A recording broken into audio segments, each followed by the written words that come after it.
Good morning. Good morning.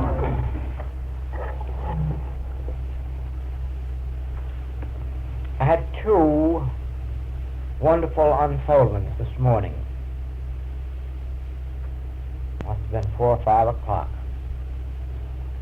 And both of them are going to be helpful to you, more especially those who in some way have the responsibility of practice. And the first one was that I had been carrying a load of responsibility, almost you might say as if God's work were my responsibility and I was responsible for seeing that it came through well. Now, that isn't something you do voluntarily or consciously. It's something that creeps up on you with anxiety in your work. And all of a sudden the unfolding came, God is responsible for its activity. You just be the vehicle, the instrument, and drop that responsibility for its success. And that took a big load off of my shoulders. And then it reminded me how sometimes in the practice, how in healing work, we also become anxious, more especially at those times when we seem to have critical cases, acute cases, and how the fear comes that we may not measure up or we may not arrive at the correct understanding or sufficient understanding, and how in those moments it becomes necessary to know that this work is God's responsibility and that we are but the instruments for its activity. This sounds like something you've heard as long as you've been in truth. And probably it is. But nevertheless, when these lessons come home, they are important. And they come to us for a reason. And so remember, in your own work, should you get to a place where you seem to be carrying a burden, and especially the burden of responsibility, to loose it and let it go in the realization that this is God's universe, and that this ministry is God's ministry, not ours. And then in that relaxed sense, whatever is necessary for us to know or do will be given unto us. And the second unfoldment that came right with it was this, that all of these claims that come, regardless of what form, they are temptations that in and of themselves are of the nature of boomerangs. You remember that no weapon that is formed against thee shall prosper. No weapon. It doesn't make a difference whether it comes in the form of sin, disease, lack, limitation. No weapon that is formed against thee shall prosper. But there is, and this was part of the unfoldment, there is an if about that. Because there are loads of weapons that are prospering against those, against them. And the if was this: if we are maintaining our spiritual integrity, then no weapon that is formed against us can prosper. If we are guilty of a spiritual offense, an offense against the spirit, then these weapons find their mark. Now, by guilty, I do not necessarily mean whether we have stolen or committed adultery. Those may be minor forms of guilt in comparison to the real sins that we commit of a spiritual nature. And it is on these points that we must be careful. No weapon of sin, disease, death, lack, or limitation can come nigh our dwelling place if we are standing in the Word of our spiritual identity and of the spiritual identity of this universe. As long as we are maintaining our spiritual integrity by having no other gods but the one, and loving our neighbor as ourselves, there are your two commandments. As long as we are maintaining that spiritual integrity, no weapon that is formed against us, the diseases of ourselves or our patients or students, or their sins or their lacks or limitations, or any form of appearance, any form of discord or inharmony, all of these are boomerangs that return to their native nothingness, unless we barb them by being guilty. If we are guilty of having a power apart from God, or of not loving our neighbor as ourself, then we barb these boomerangs and they whack right at us and cut us down. Whereas, standing in our spiritual integrity of one power and recognizing God as individual being, thus loving our neighbor as ourselves, these things become boomerangs and return into the place from which they came. Nowhere, no time, no place. The veil of illusion.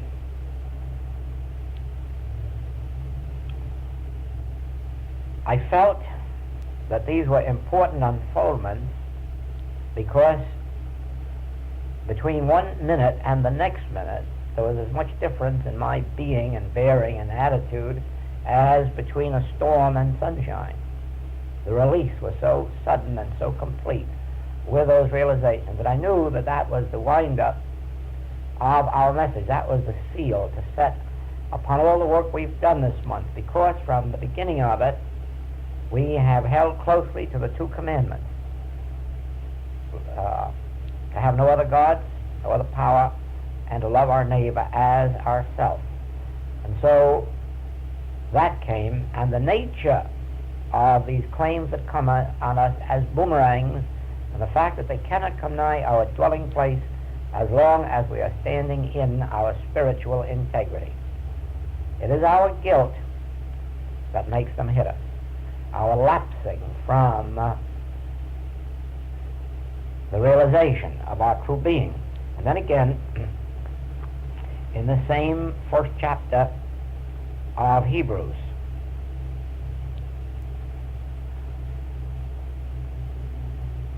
and again, when he bringeth in the first begotten into the world, he saith, and let all the angels of God worship him. And of the angels he saith, who maketh his angels spirits, and his ministers a flame of fire. But unto the Son he saith, thy throne, O God, is forever and ever. A scepter of righteousness is the scepter of thy kingdom. Thou hast loved righteousness and hated iniquity. Therefore God, even thy God, hath anointed thee with the oil of gladness above thy fellows. Thou, Lord, in the beginning hast laid the foundation of the earth, and the heavens are the works of thine hands. They shall perish, but thou remainest. Evidently they shall perish, but thou remainest. And they all shall wax old as doth a garment, and as a vesture shalt thou fold them up, and they shall be changed, but thou art the same, and the years shall not fail.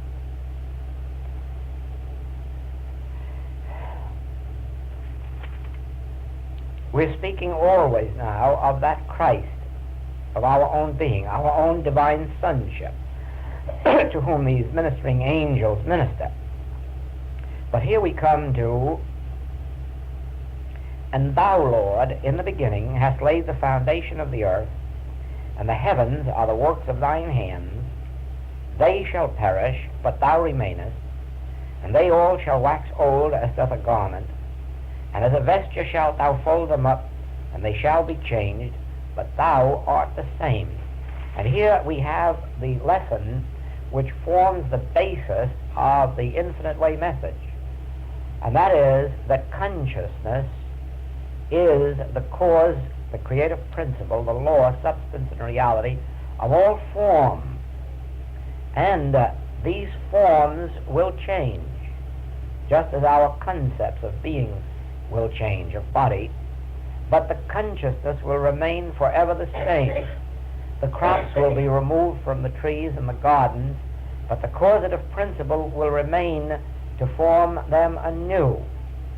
We will change from babies to children, to youth, to adults. Our forms, our bodies will change. The organs and functions of the body will change, and some of our functions will come to a period of the end of their service to us, but others will be formed anew. Always consciousness will be appearing in ever new and higher forms. And we must not cling to any form, no matter how good it may appear to be. We must not cling to any form of good. Remember that we do not live on yesterday's manna. And to try to hold on to yesterday's manna, or yesterday's concept of body, or yesterday's concept of supply, or yesterday's concept of activity, of business, or of modes of business, to cling to yesterday's modes of giving treatments, to yesterday's modes of prayer, would really be trying to cling to these forms and effects and not giving consciousness its sway. And so we see here, the years shall not fail. As a vesture shalt thou fold them up, and they shall be changed, but thou art the same. They shall perish, but thou remainest. Whether we lose our fingernails or our hair or our skin, always those things perish, but we remain, and these other things are renewed.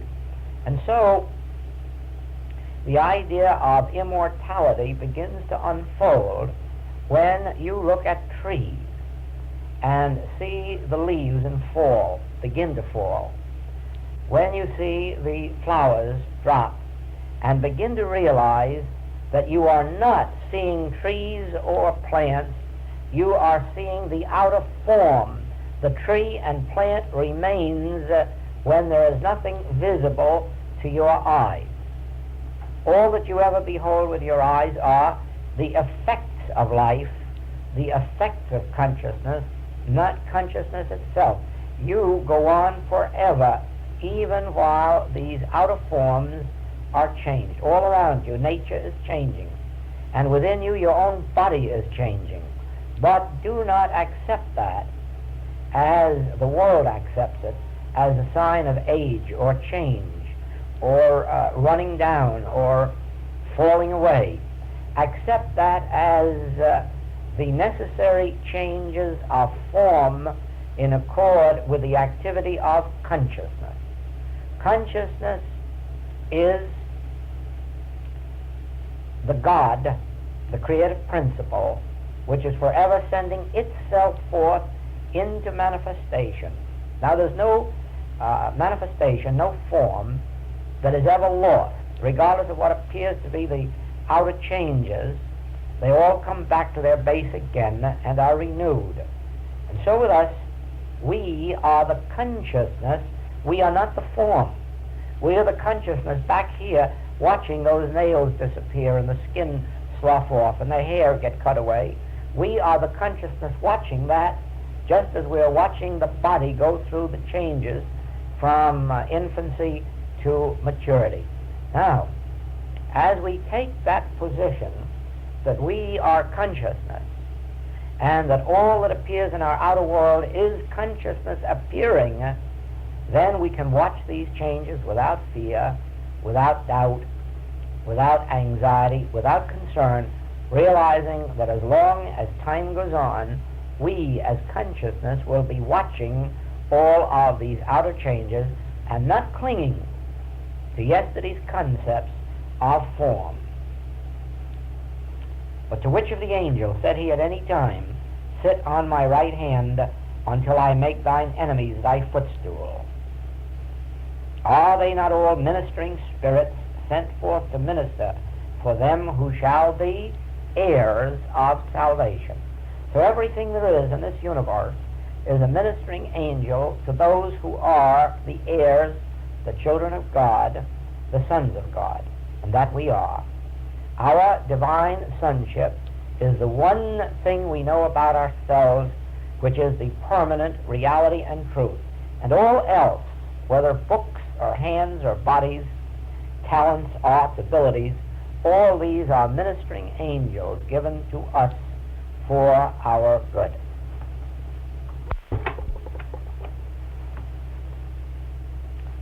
We are speaking about this nature of error in the sense that we have been trying to unsee the snake and to see the rope, whereas we ought to understand that the appearance, whether existing as snake or rope, is a matter of indifference. That which is. And merely to change the appearance from snake to rope doesn't change the nature of that which is. And in the same sense that in our metaphysical world we were using truth over error, we were using truth with which to overcome error, we were trying to rise above error, we were trying to destroy error, we were even trying to overcome sin. Whereas in our higher vision, where we have seen oneness, we know there is no such thing anymore to be accomplished. We are not using truth as a power, nor are we seeing error as something to be overcome or done away with or healed or reformed. And so when an appearance touches us, the appearance must have the reaction in us of, so what? As we are shown in the New Horizon, in the Infinite Way, that good humanhood is the opposite end of the stick of bad humanhood, then why try to change bad humanhood into good humanhood? See through the picture to the Son of God. Now, about 2 years ago, I gave to the students in the practitioner groups that teaching of the middle path, in which, when you are confronted with any appearance, you do not deny, you do not affirm. If you were to affirm the evidence of the senses, that would be wrong. If you were to deny the evidence of the senses, that would be wrong. Therefore, you have to take the attitude of neither seeing good humanhood nor bad, sick nor well, but looking right down the middle path into the very eyes of the Christ. Well, that is very much the same with this idea of is. Now you are confronted with a snake, and instead of trying to see a rope, you look right at your snake with is. There is something. It is. And eventually you see it as it is. You see? Now, your healing work takes on an entirely different complex. The moment that you're not trying to change your snake into a rope, or the moment you're not trying to unsee disease, or a sick person, or a sinful person, the moment you're not trying to say, oh, right there is the Christ, you see what I mean? There is your duality. And so you do away with that. In this is. You neither affirm nor deny, but you realize is. And in your is, then comes from the spiritual center, the soul center, the vision of that which is. And of course, outwardly it'll appear to us as a healing.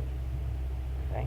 But we will all the time know that that never could have been, because there never did exist anything but the is, whether it appeared as a rope or a snake.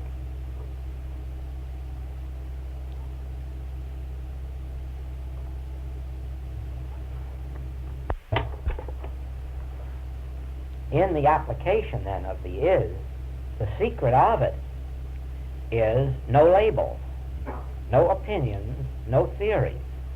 You look at everything in the understanding, if anything at all, of not knowing what it is. Merely that it is. The only thing you know about it is existence. That, of course, you're sure of because you're sure of God. As long as you're sure of the infinity of God and omnipresence of God, you're certainly sure that something is. But that is all you know is. Now, in that sense of vacuum which is created by having no opinion, no label, no judgment, out comes from the spiritual center of being the light, revealing the nature of that which is. And so the whole work of this is all taken from the Master's statement, judge not after appearances, judge not after the appearances of the eye, but judge righteous judgment. Now, one day we brought out the meaning of the word righteous. Righteous does not mean correct, and it doesn't mean moral, and it doesn't mean good. But righteous judgment means only the judgment of God, God's judgment. So you can't judge at all, right or wrong. You can only let God judge and make its judgment known to us. And so it is. That word righteous must always be understood as an activity of God. I've never seen a righteous man begging bread, and it certainly doesn't mean a good man or a moral man or a churchly man, because we've seen lots of them begging bread. You see? But a righteous man is that man living as the emanation of God, that man living in his spiritual identity or in the realization of his true source. That man certainly could never want. He would walk through the wilderness and be fed all of the time. He would go through the Red Sea. He would find manna. He would find water. He would find cakes baked on the stones. He would find ravens bringing food. The righteous man, the man that is fed of God, nourished of God, nurtured of God, who receives his impartations of God, that man would never be begging bread. And so the man who judges righteous judgment is the man who has no judgment, who neither says good nor bad, right nor left, aye or no, and lets the judgment come to him from within. There, as you read your books, you will find that I have said the entire secret of spiritual living is to become a state of receptivity, in which you're continuously becoming aware of the truth of being from within. You see? And so it would be with this is. You would not dare have an opinion or a judgment, nor would you want to change a bad appearance into a good appearance, which could immediately take on 7 bad appearances, taking out one devil to make room for 7. And so the safest way always is the realization of God. God is, and this is enough to know. Then let righteous judgment come through. Now, you do the same thing all the time. When you read a play, and you know right well that something has to tell you whether it's right or wrong. You can't sit there and judge with your head, because who knows what day something entirely new may come into the world in the form of, and if you're judging by past standards, how are you going to recognize it? Too many wonderful things have disappeared from our view, because when it was presented to us, we judged it by standards of yesterday, by our preconceived opinions, and said, oh, this doesn't measure up, it can't be good. And then a Shakespeare came along, or an Edison came along, or a Bell came along, but entirely different than the world had ever dreamed, and so unrecognized. So it is with art, isn't it? Always new forms of art, and a whole quick to say, oh, that doesn't measure up to the pattern that we've drawn this last 100 years, so it can't be art. And then 100 years later, somebody discovers it is art. Do you see? And so it is, if we look out at each other through our preconceived ideas or our race-conscious beliefs of what constitutes good or bad man, we'll be doing the same thing as has been done for generations. This generation will ultimately be the worst one. Right? And the good old times were always the best ones. And there never was a good old time, and there never was a better or a worse generation. Do you see what I mean? Now, when we, however, approach life from the standpoint of the is, then this thing keeps continuously revealing the nature of that which is and the rightness of it, even if it's appearing in forms not recognized by us. Now, this I have witnessed in the work, that if you look upon cancer or consumption or polio, paralysis, from the medical standpoint, you've got to agree that it's bad. If you look upon them from the standpoint of our attitude toward them, it's always bad, you see. But in the allness of God, how can you account for anything being bad? So the best way to do is to take the attitude of not judging, but letting this unfoldment come, and then what happens is these shadows called those diseases have a way of disappearing. And no other way. There have been times when forms of mental practice, which was mental suggestion, worked. Even Coué's method worked at one time, self-hypnosis. Every day in every way I am self-suggestion, auto-suggestion. Every day in every way I am getting better and better. And pretty soon it gets to be so, just like the man who's told every day he's looking worse, he gets to look that way. Certainly we respond as humans to the power of suggestion. That is how propaganda has worked in wartime, and that's how some forms of advertising work, through the power of suggestion. Now then, it works less and less. That's why these advertising firms have to change their system of advertising. Every few months they've got to try new gimmicks, for the simple reason the old ones don't work anymore. The mind becomes immune and builds up an immunity against propaganda and against auto-suggestion and outward suggestion, and so something new's got to be tried. Well, in the same way, mental healings are not a success. And sometimes where there is a temporary healing, it does not prove to be permanent. That is, one mind operating upon another mind with suggestion, until finally you say, oh, I feel wonderful. Right? And maybe temporarily you do, but then there's always tomorrow. Now, in the spiritual healing, you do not influence a person's mind or body. In spiritual healing, your contact is with God. The reason your patient gets the benefit of it is they have made the contact. They have said, give me help. And you have said, do you believe that I can do this? Even if you haven't said it, the mere fact they're willing to pay you for it shows that they have faith in it. You see that? The mere fact they're willing to go out and make a visit, to call on you, that they're willing to do something, to put out their hand.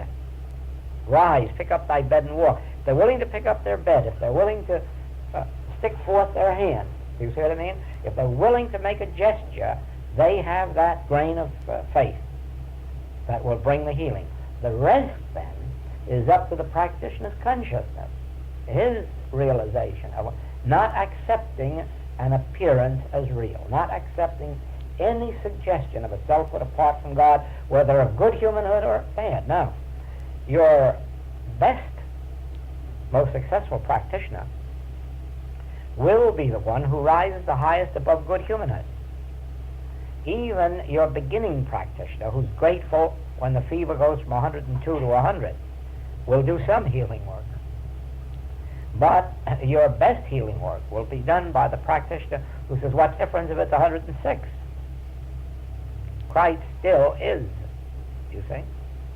And in that proportion, then, you come to an individual who, although seeing all the appearances of sin in the world and disease, they do not react upon them. He knows their universal nature.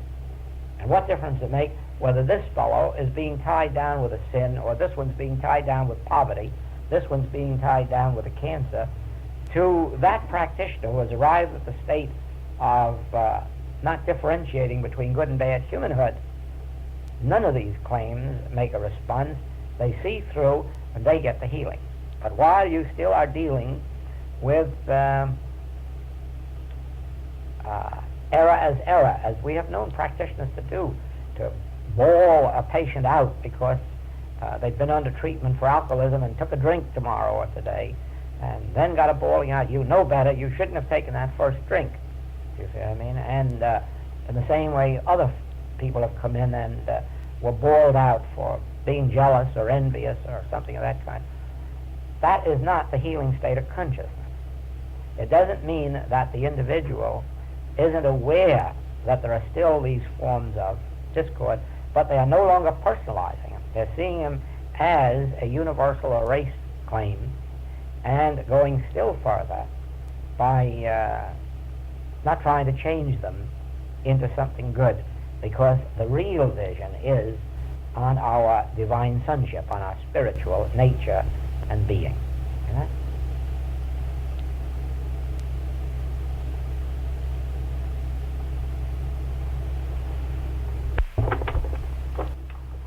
I hope this will clarify itself, but this is the vision that was there.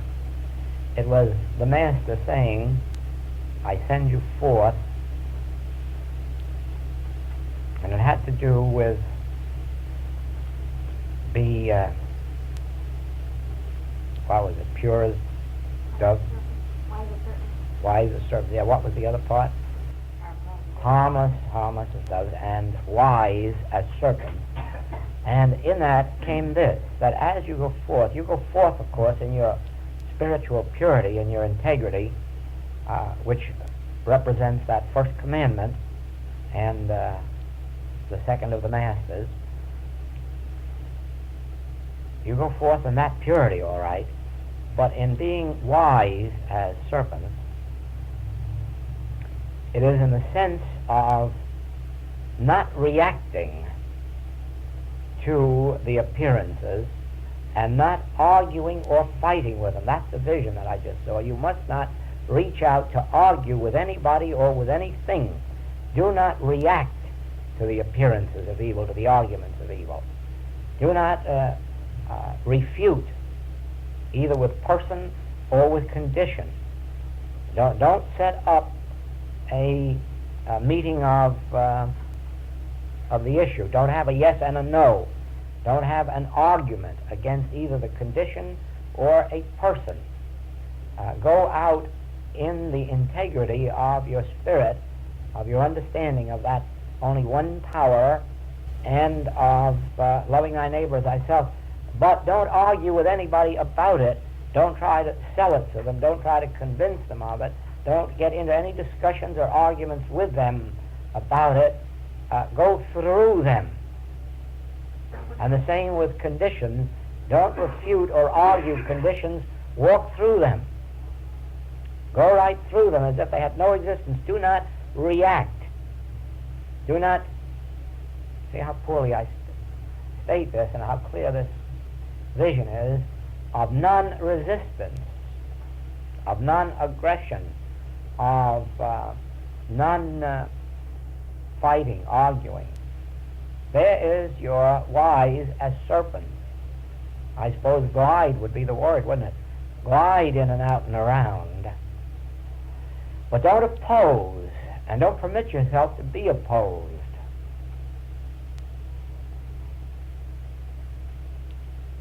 Either with person or with condition. It's the same thing. You may readily avoid arguments and discussions with people and then get into one with a cancer or consumption. Okay? Don't do it. Don't do it. Don't do it. Be as gentle as the doves, and as pure, but be as wise as that serpent, in the sense of no opposition, either to person or to condition. Don't refute. Don't deny. Don't argue. Don't take a stand against. But walk through. We come up to a wall and we stop short, whereas one day we will have the vision that will enable us to keep walking, and we will walk right through the wall, because there is nothing in a wall to keep us out except our innate sense that stops us at it, our inbuilt race consciousness that it is solid. Now, if the time ever comes when that leaves us, we will walk right through it. And we are doing that. We are walking on the water, and we are walking through walls of disease with non-resistance, non-argument. And it is in that way that we are drawing together these classes, not by arguing, not by beseeching, not by begging, but by walking along, minding our own business, not regarding appearances and not fighting appearances. Now, that's what came in that vision just now. If we go out as sheep among wolves, it must be that in our vision must be the wolf of God's creating. That comes back to that vision of Isaiah again that we had the other evening, that the wolf will lie down with the lamb.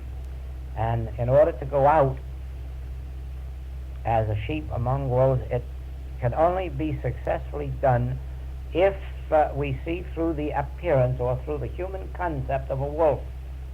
And there's no way to do that by changing our thought about a wolf. The only way we can do that is to is. And to recognize this is something. Now, let us behold it as it is. Let the vision come to us until we do behold the wolf as it is. But then, of course, that word wolf becomes translated into the cancers and consumptions and folios and paralysis of the world, all of which are the wolves of this world: poverty and depression, inflation. They are the wolves of the world, but there is no way to face them by changing our thought about them or denying them. The only way that we can be out in that world of wolves is with our spiritual vision. First, no power apart from God. Second, loving our neighbor as ourselves, and through that, catching the is, so that we do behold that which is the spiritual reality of all that appears to our senses. Yes, there is but one way to go out as sheep among wolves. Let us behold the wolf of God's appearing, of God's creating. And that translates itself into strange language when we say, let us behold the cancer and consumption of God's creating. But in a sense, that is what it amounts to, the realization that we're beholding something that has no real entity as it is, but about which we must feel and find a spiritual realization. Not that we're going to spiritualize a cancer. That we are not going to do. But we are going to get the vision that shows us neither snake nor rope, but that which spiritually and divinely is. Otherwise, we would be changing a snake into a rope, whereas here we are doing neither. We are not changing disease into health, but we are looking through and behold. This is so powerful. This subject should be meditated upon, pondered for ages and ages and ages, until some realization comes of what that spiritual universe is like that God created in His own image and likeness, which is the true kingdom that is on earth as we perceive it with our spiritual vision, with that soul sense, the soul capacities. There is no universe here to be changed, healed, or corrected. But we cannot see this world as it is through the mentality. We must behold it with that inner vision. Then can the sheep move among the wolves.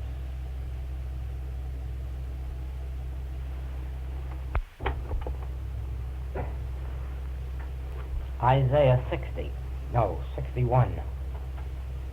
The Spirit of the Lord God is upon me, because the Lord hath anointed me to preach good tidings unto the meek. He hath sent me to bind up the brokenhearted, to proclaim liberty to the captives, and the opening of the prison to them that are bound, to proclaim the acceptable year of the Lord, and the day of vengeance of our God, to comfort all that mourn, to appoint unto them that mourn in Zion, to give unto them beauty for ashes, the oil of joy for mourning, the garment of praise for the spirit of heaviness, that they might be called trees of righteousness, the planting of the Lord, that He might be glorified.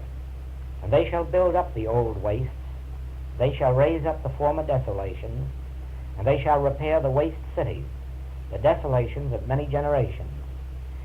And strangers shall stand and feed your flocks, and the sons of the alien shall be your plowmen and your vine dressers. But ye shall be named the priests of the Lord. Men shall call you the ministers of our God.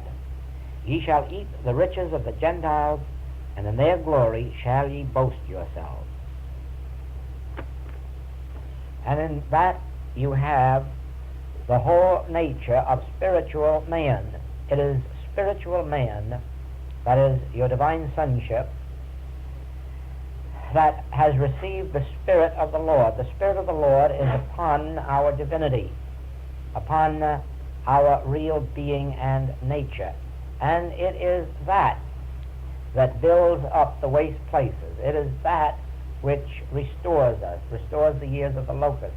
It is that which brings the enemy under our thumb, the enemy not being a man or a nation. Now, as we catch this vision that Isaiah has given us of the Spirit that is poured upon individual spiritual man, upon the Son of God, and realize that that divine sonship is inherent in our own being, and that it is the power of resurrection, it is the power of restoration, it is the power of building up the waste places, it is the power of the healing of the sick, of the raising of the dead, and that this means the restoration of our true identity, the restoration of the actual consciousness and awareness of our true being. Then do all these former enemies, the physical body, the sins of the flesh, all of these come back to minister unto us in their right nature. Everything that we have looked upon as an enemy of our existence now turns around to prove to be a ministering angel or a servant unto our being. There is the messianic promise that that which has been called the enemy now is revealed as a very servant or tool of our being. That which has been called evil now is restored to its complete and original glory. I hope that out of this you're going to make a thorough study of Isaiah and catch this messianic vision of his and see it as the promise of the realization of the Christ, of our own being, and of its mission and of the nature of its fulfillment. And then you'll see even more clearly the nature of error. The nature of error is that which will fool us into an attempt to overcome or destroy that which in reality is the servant of our own being, that which is really a part of our demonstration of good. And Adam has called it evil. Adam has called it enemy. And yet these are servants to minister unto us. Is that clear? It'll become clearer as you study Isaiah.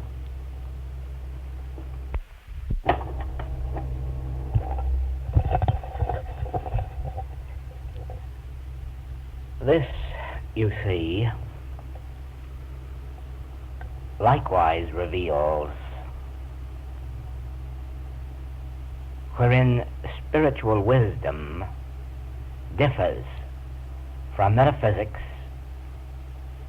as it is generally understood. Spiritual wisdom does not use truth as a power over error. It does not use God as a power over evil. Spiritual wisdom has come to see that there is but one power. If you will work with this, just this one statement of spiritual wisdom, if you will ponder the depth of the meaning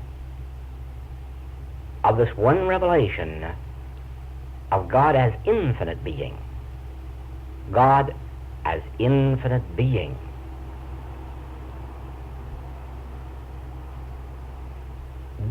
alone would remove the major discords and inharmonies of sense from your experience. This one point would enable you to heal.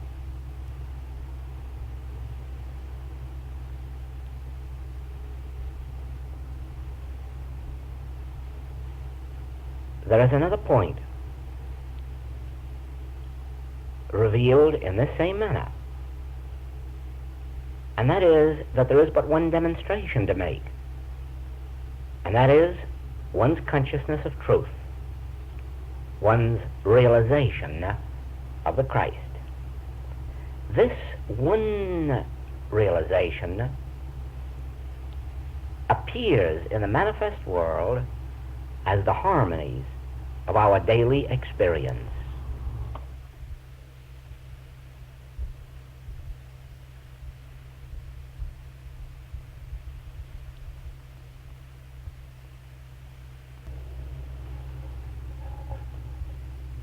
The moment we come to this place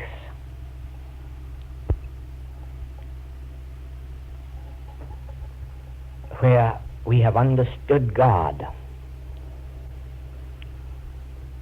as the one power, our thought no longer attempts to correct or heal or improve or change anything in the world, anything in the realm of effect.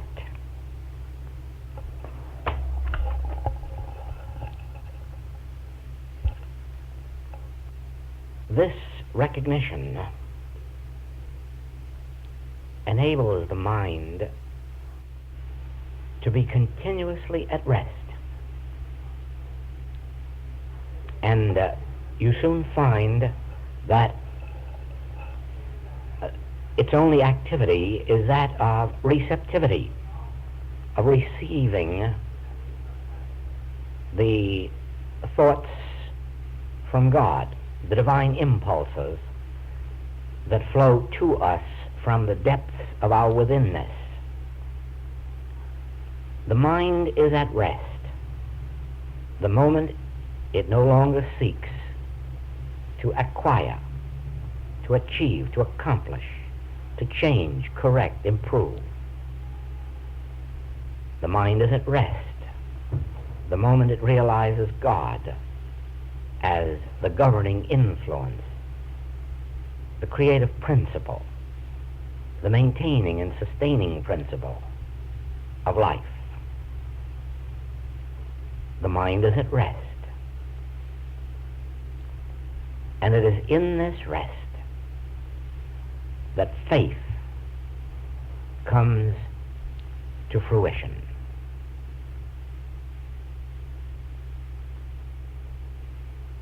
Faith is not an activity of the mind. Faith is found only in the quietness of the mind, in its stillness, in its ability to be at rest. Can you imagine your mind at rest? Only if you can feel, if you can inwardly discern that there is a spiritual influence governing all being. Then, with the mind at rest, you have entered the faith.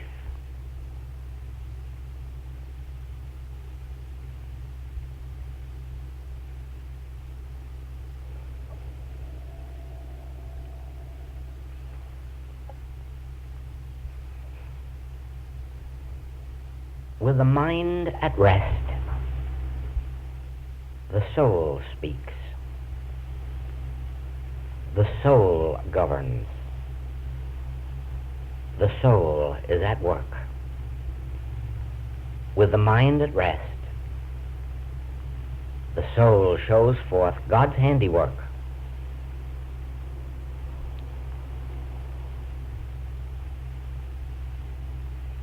Faith, then, has found its reward. Aloha, this is Joel.